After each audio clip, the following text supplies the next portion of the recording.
(11월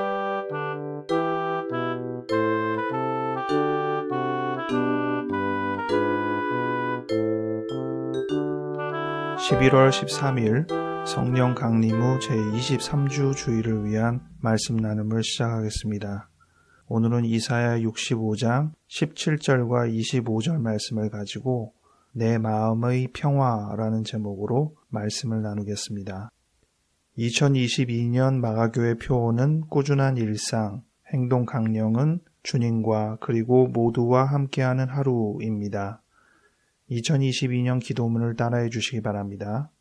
우리에게 늘 신비로운 새로운 하루를 허락하시니 감사합니다.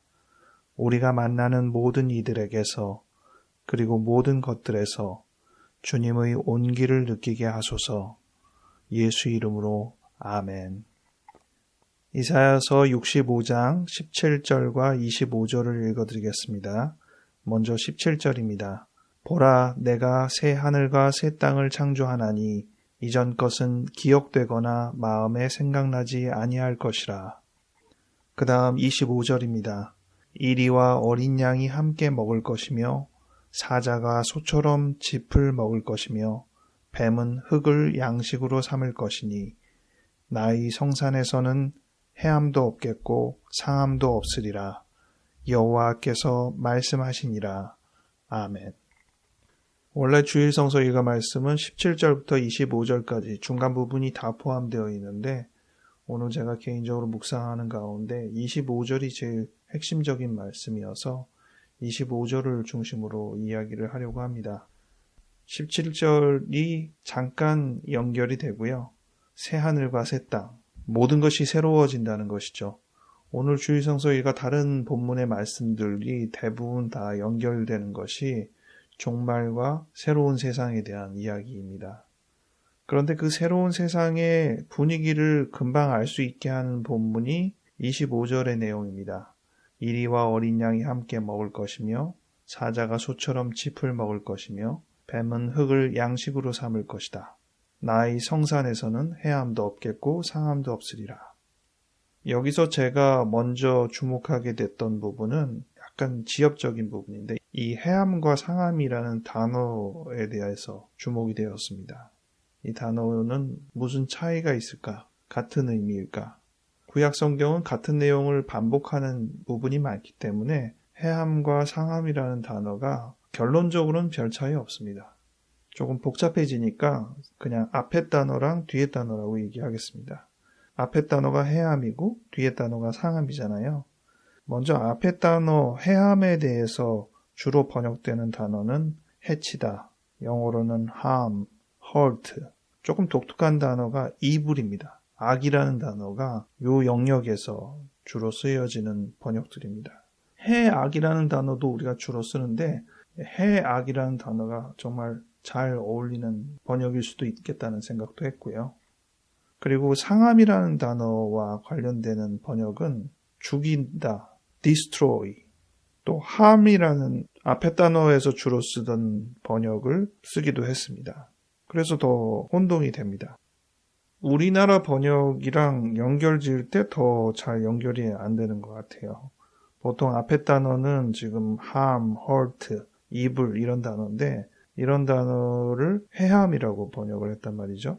근데 뒤에 단어는 destroy로 주로 번역되는데 파괴하다는 단어잖아요. 그럼 상함이라고 지금 번역되어 있습니다. 제가 이 단어를 비교하면서 다시 생각했던 거는 해함이라는 단어를 저는 거의 상함이라는 단어랑 동격으로 취급했고 그런데 해치다 이런 단어는 어떻게 보면 조금 더 상함이라는 단어보다 과격한 단어가 아닐까 이렇게 생각하기도 하고 그랬거든요. 결과적으로 보면 이 앞 단어가 조금 더 가벼워 보이는 단어일 수 있고요. hurt, harm, evil 이런 단어인데 손상을 입히다, 다치게 하다 뭐 이러한 개념과 연결 지을 수 있다고 한다면 뒤에 단어는 주로 destroy이기 때문에 파괴하다, 무너뜨리다 이런 단어거든요. 우리나라 지금 상함이라고 번역됐지만 공동번역에서 죽이는 일이라고 번역하는 단어가 조금 더 실제적이지 않을까 싶기도 하고 그래서 앞서거니 뒤서거니 하는 정도의 단어지 사실 뭐 정확하게 어디가 더 비중 있게 더 심하고 뭐 이렇게 얘기할 수는 없는 단어인 것 같습니다. 인터넷에서 히브리어 성경 원어 단어도 좀 확인해보고 이러다가 오늘 본문 65장 25절 말씀과 아주 똑같은 말씀이 똑같은 이사야서에 있다는 거를 다시금 생각하게 됐어요. 그 부분이 어디냐면 11장입니다. 오늘 65장 25절의 이 말씀은 이사야 11장 6절부터 9절, 좀 길죠. 4절의 말씀을 한 구절로 축약한 거나 거의 다름없다고 보여집니다. 11장 6절부터 9절 말씀을 읽어볼게요. 그때 이리가 어린 양과 함께 살며 표범이 어린 염소와 함께 누우며 송아지와 어린 사자와 살진 짐승이 함께 있어 어린아이에게 끌리며 암소와 곰이 함께 먹으며 그것들의 새끼가 함께 엎드리며 사자가 소처럼 풀을 먹을 것이며 젖 먹는 아이가 독사의 구멍에서 장난하며 젖된 어린아이가 독사의 굴에 손을 넣을 것이라. 내 거룩한 산 모든 곳에서 해됨도 없고 상함도 없을 것이니 이는 물이 바다를 덮음같이 여호와를 아는 지식이 세상에 충만할 것임이니라. 아멘. 오늘 65장과 달리 이 이사야 11장은 1절에도 나오는 구절과 10절에도 나오는 구절이 이새의 줄기에서 한 싹이 나고 그가 결국 이제 메시아라는 것이죠.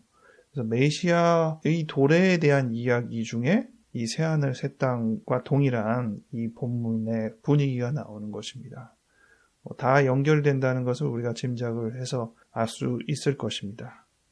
그래서 처음에 이 해함과 상함이라는 단어가 무슨 차이가 있을까 단어에 치중하다가 별로 그것에 대한 의미 부여를 할 수는 없었고 다만 다치게 하는 것, 손상 입히는 것, 또 무너뜨리는 것, 파괴하는 것, 비중이 약하거나 강한 부분을 대비하면서 생각을 하다가 이러한 단어와 가장 흡사한 우리식의 단어가 무엇인지 떠오를 때 제가 먼저 떠올랐던 단어가 서로 물고 뜯기는 이런 단어였습니다. 오늘 번역에서 서로라는 단어가 지금 개정개혁에는 없는데 표준세 번역에도 그렇고 공동번역에도 그렇고 서로라는 단어가 있어요. 그리고 영어 성경도 다 보면 they will not, 그들이 해하지도 않고 상하지도 않는다 이런 뜻이니까 서로 그렇게 한다는 거거든요. 물기도 하고 뜯기기도 한다는 거잖아요. 그러니까 공격과 피해, 이게 지금 둘 다 있는 단어란 말이에요.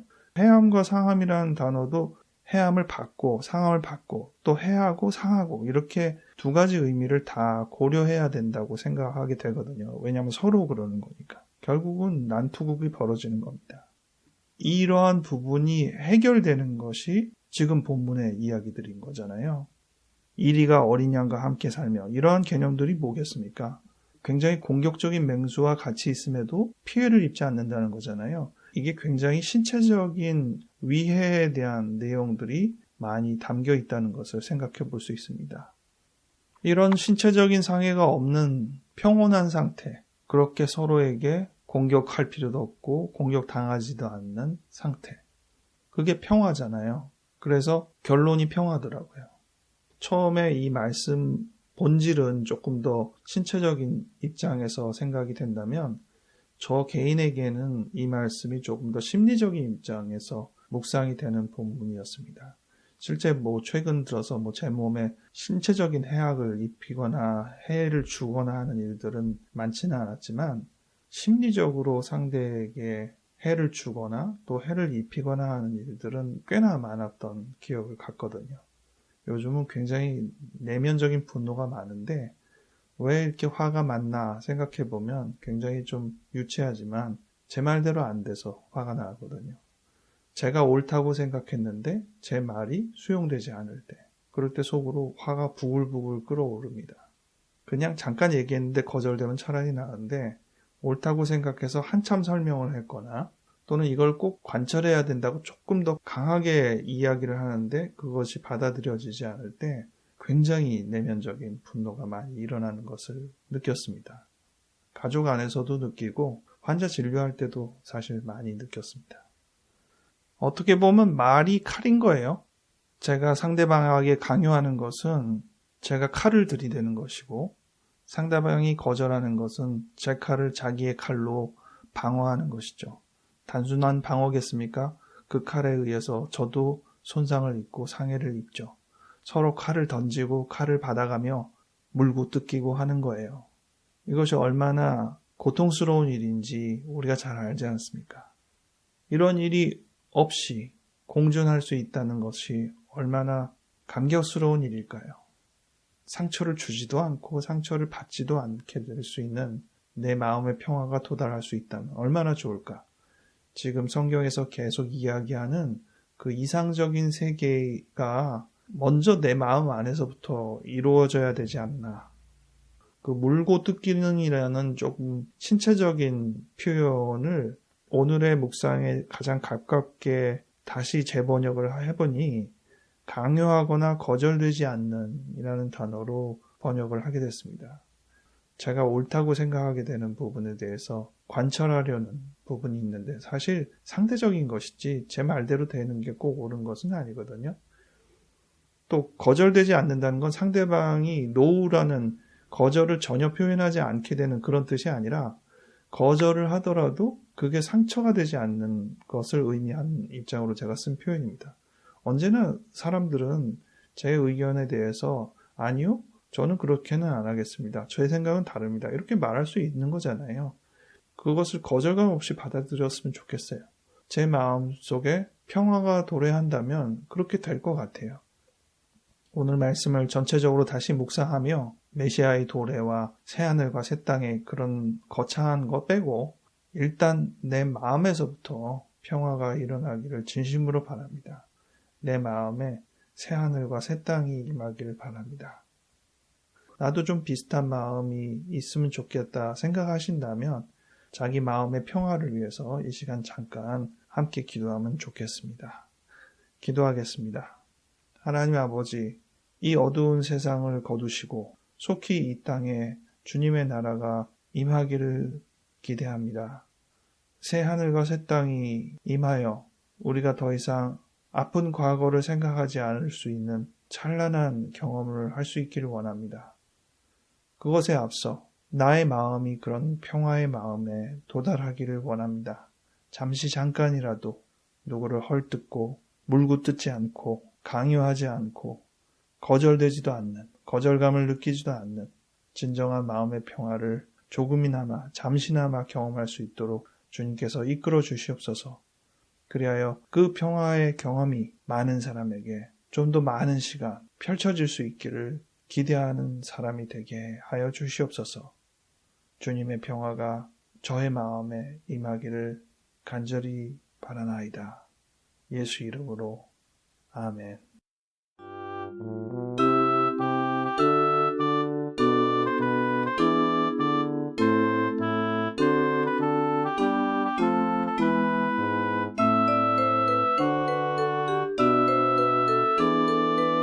오늘 녹음하는 11월 12일은 비가 많이 내렸습니다. 저녁 시간인데 지금은 약간 잠잠해지고 있는 흐름이네요. 어수선하고 복잡한 것들이 이 비와 함께 잘 씻어내려지기를 간절히 바랍니다. 돌아오는 한 주 사이에는 수능이 있습니다. 수능을 치르게 되는 많은 이들을 위하여 같이 기도해 주시기 바랍니다. 건강하게 지내시고 다음 주에 다시 뵙겠습니다.